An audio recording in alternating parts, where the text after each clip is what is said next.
For my first year at college, I've been doing painstaking but fascinating research for my course on cultural legends. The course studies the mythologies of many different countries and ancient civilizations scattered around the globe, all of which I found really cool and amusing. It was in March of 2015 that I began working on the African topic. I had to study the many nations in that continent to find out all about the individual regions and tribes that lived there. Upon reaching Tanzania, I couldn't seem to find any book in the college library that had information about tribes or tales from that nation, and since libraries were getting old, I headed straight to the obvious solution of the internet. It's just that I always prefer using books as I found them more reliable. On the web, there were a handful of sites that told me all I needed to know about the legends of Tanzania. I dotted down some useful notes about the tribes that used to live there, and still do now. Then I wrote the synopsis of some amazing myths. These myths have been passed down from generation to generation since ancient and maybe even prehistoric times. And then I found a very old site from 1998. That mentioned some intriguing people called the Beija tribe. These were the only facts it told me about them.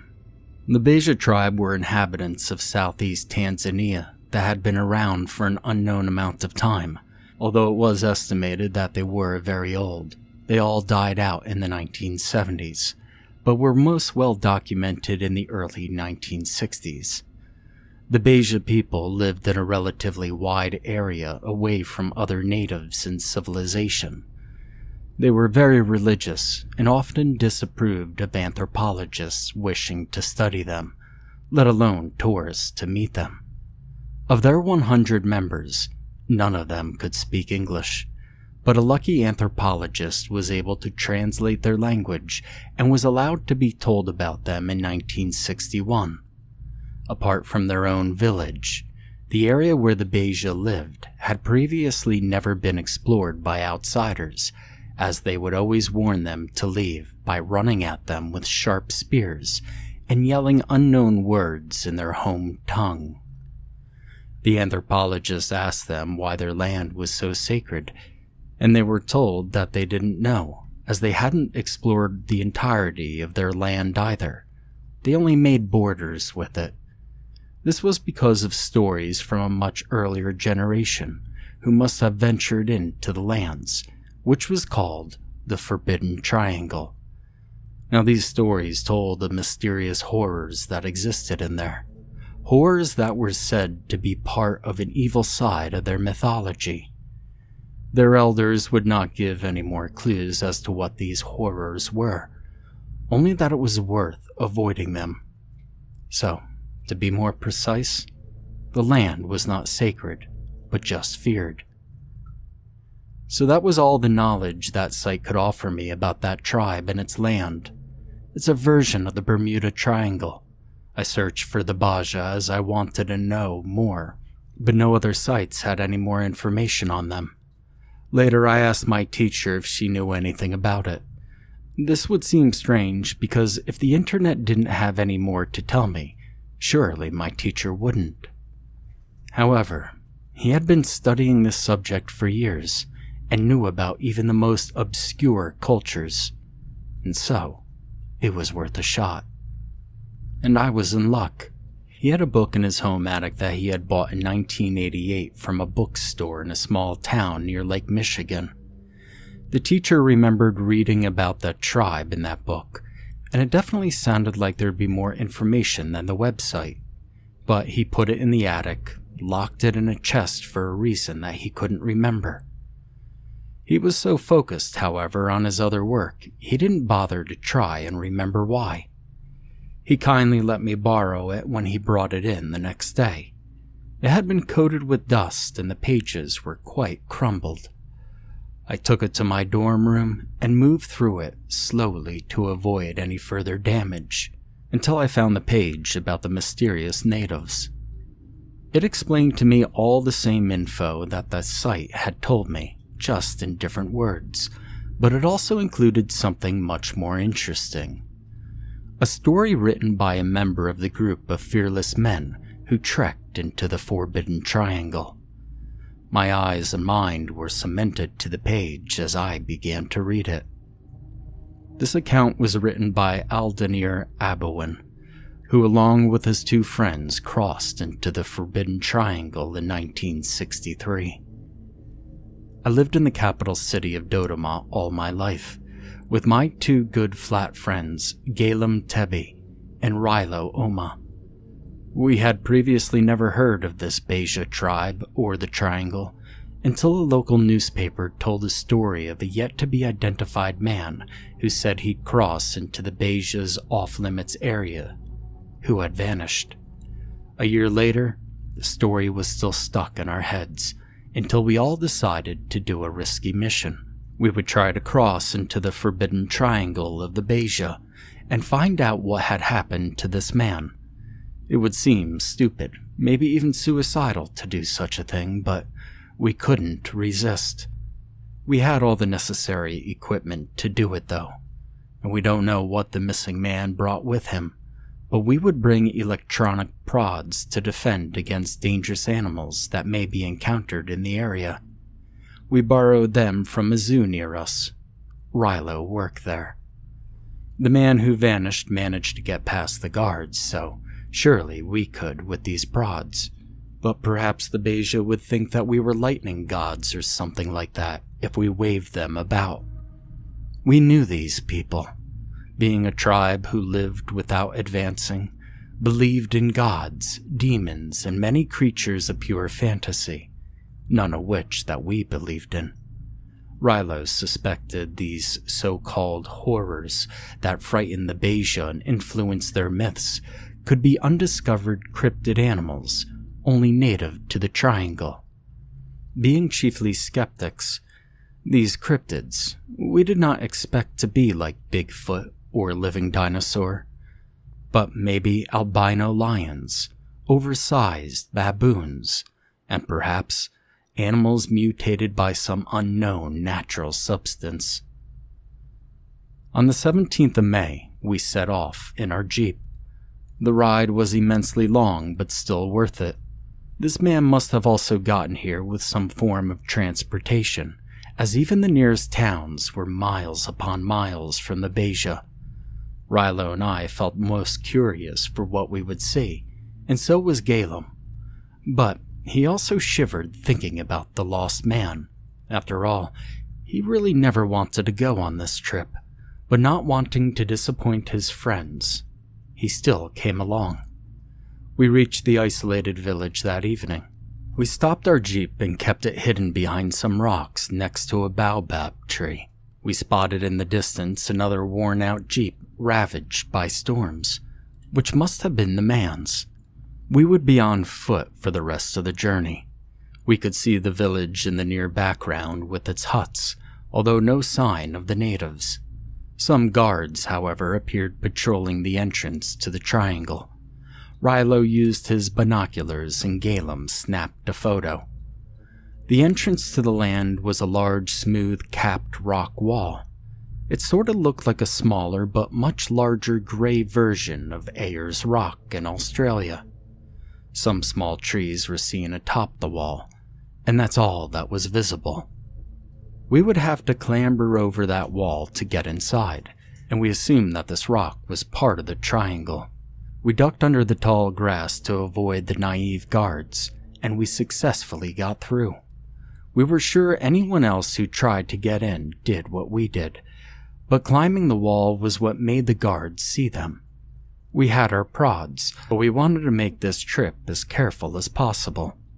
Luck was with us, however, as there was a large gap in the wall that had been hidden by some boulders which had fallen off. We scrambled through the hole out of sight, and we were now in, and we all fell silent.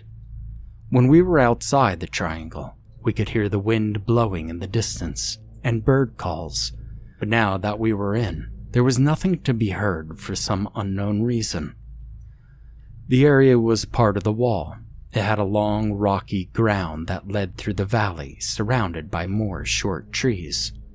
Galen took another picture here, and we trekked on. The valley had little signs of life other than a huge black tarantula that emerged from its burrow, which Galen walked by. And if that wasn't surprising enough, when we finished walking through the valley, we came to a clearing that was the first sight worth photographing. The clearing had shrubs, and more small trees, little rocks, and a wide, muddy pit. This pit had the skull and leg bones of a bull elephant that had either sunken under, then bobbed back up, or starved when he was stuck. One of its tusks was missing, and its face was frozen in a scream as the ooze tried to pull it back into a dark hell. A lone vulture was pecking at some flesh on the skull, suggesting that it didn't die too long ago. We observed the nightmarish yet amazing sight for a few more moments before moving on. On the horizon beyond the wall, the sun was beginning to set, so we quickened our pace and got our flashlights ready. Moving past the clearing, we passed more thorny shrubs until we came to some steps carved in a large boulder blocking our way. These steps must have been man-made, and our answer was confirmed when we reached another clearing beyond the great rock. This clearing was covered in stone structures that were only a meter tall and all crumbling to pieces. These ruins must have been built by the elders of the Beija, who seemed to know how to carve stone material, unlike their descendants who only had their straw huts. We weren't sure if the stone was sacred to the Beija, and if only their elders could use it. We only assumed the odd difference in material. We photographed the ruins and examined them. We estimated that they were once taller, and we found some piles of ashes and pieces that had shattered. Rilo found some small pictograms of men hunting lions, and some people with strangely shaped heads who were probably gods. And that was all, and we went where the triangle would lead us next. I saw Galen grip his prod tight, expecting the worst with every step we took. "Remember, myths aren't real," I assured him. He felt better when I said that. Leaving the ruins, we came to a steep part of the earth that led down to another valley wedged between some jagged rocks. Some small birds were flying around above us. The birds tweeted in a strange and eerie way, as if they were singing some demonic chant. Reaching the bottom of the slope, we were startled by a troop of small monkeys that leapt out at us. But they too were startled, as we saw one of them had landed on a spiky rock, which pierced right through the poor primate's mouth and out of its head. The other monkeys fled into the other side and darted out of sight. We didn't look at the dead animal as it was too horrific for us. We would have vomited if we saw that any longer. We rushed away from the slope and into another area. Galen, who was shivering even more, said he wanted to leave, but Rilo demanded we continue going. We had to find out what happened to this man, but still I thought about how that monkey fell on that rock. I mean, monkeys are supposed to have excellent agility, and I wondered whether it was ill or old. The answers to the questions of this place were anyone's guesses. This new area was much wider and resembled a small plain. The walls of the triangle were still in the distance, with some trees growing here. We then stopped and hid behind a thick baobab tree when we spotted a pride of lions wandering in the dry grass. These lions were not albinos, as I had expected, but had bright red stripes going down them. What kind of lions are those? Galen wondered in awe. "Why don't we keep walking? We have weapons," Rilo whispered to me. "Shh. Look," I said back. I pointed at a small herd of zebras that were approaching the pride from the east. With our camera ready, we wished to see what these undiscovered red-striped lions would do in a hunt. But the lions actually turned and ran when the zebras got closer. We snapped a photo of them and were stunned to see several zebras catch up on one lion and bite and kick it until it fell without defending itself. The herd then surrounded the wounded predator and started to savagely disembowel it with their teeth. "Mother of Christ," gasped Rilo. "Carnivorous zebras?" I asked Rilo if he knew anything about these lions and zebras, but he had said no. If this place had some substance making these animals strange, it was beyond him, as in his studies of animals there was nothing that could turn a zebra into a meat eater or give a lion red stripes. We watched the vicious horses devour the corpse until they appeared stuffed. They left the body for the scavengers to finish. We waited until they were out of sight before crossing the plain. We suspected that these animals could have killed the man, although his body was still nowhere to be found. We looked around the plain but then raced to the end of it upon seeing the zebras return to the area. At the end of the plain was a river flowing from a hole. The river was several meters wide and flowed silently, with only a small trickling sound coming from it. Our prods ready in case of more danger, knowing this was most definitely not an ordinary part of the African savanna. We walked by the river in the thick mud. Around it were more boulders and shorter rocky walls covered in vines. And then we noticed a path of shoe prints in the mud. The man must have been here, and his footprints had survived. "So he was still alive," I said. We followed the prints as they took us past the river. This river walk went on for about a half an hour. The sun had gone down and it was now pitch black. The air turned much colder, so we put on our jackets to keep warm. Our flashlights offered a limited amount of light to shine the area, and I had to watch where I was going with my light while my friends shined their lights around elsewhere. "Jesus!" yelled Rilo. His light was pointed directly at a terrifying face on a pole lodged into the mud. I turned on my prod until I realized it was only a mask. The mask had a neutral expression and wide eyes. It was made of brown wood and golden bird feathers. It looked surprisingly new, as if it were made by the elders who came here long ago. Galen swore the mask's eyes followed him when he moved, but not having time to observe the suspicious mask further, we kept on walking. Soon the river and prints came to an end, or at least to our own sight. A scrub forest was before us, which the river and prints disappeared under some tangled vines. The trees of the forest were tall, and the sounds of animals, similar to those bizarre birds earlier, were emitting from it. The forest felt warmer than outside, but its immensely thick interior could hide anything. Galen sounded somewhat panicky, but I tried to calm him. "I ain't going in there," he said over and over again. "Well, would you rather stay here alone? We're going in," Rilo demanded. I put my hand on his shoulder and we entered the scrub. Insects chirped to greet us. We couldn't see any, even when our lights beamed where their sounds came from. I looked up and I saw a small blackbird with red eyes looking down at me, which disappeared as soon as my light flickered. There was no sight of the river or the prints, but we still headed north, as the path we were on was only clear that way, so obviously the man must have taken it. Galen yelled in shock again when a branch invisible in the blackness bumped into his face, causing a lot of the birds in the treetops to flutter out into the sky. We took about 10 minutes for me to make Galen feel comfortable again, as he was now scared like a little child. We continued our journey after that, but the scrub took about a half hour of treading over sharp fallen branches, and we were keeping our eyes out for any dangerous life. We saw some plants that we knew were toxic because of their dazzling colors.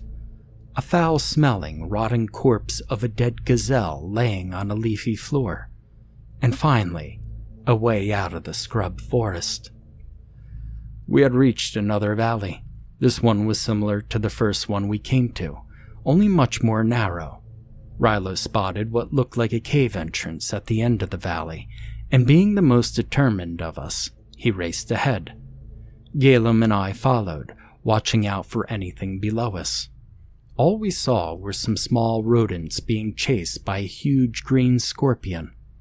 Rilo then waited at the cave for us to join him.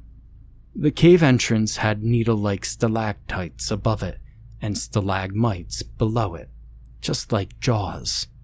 Stepping in between the rocks, our light showed us the inside of this cave, which was inky black.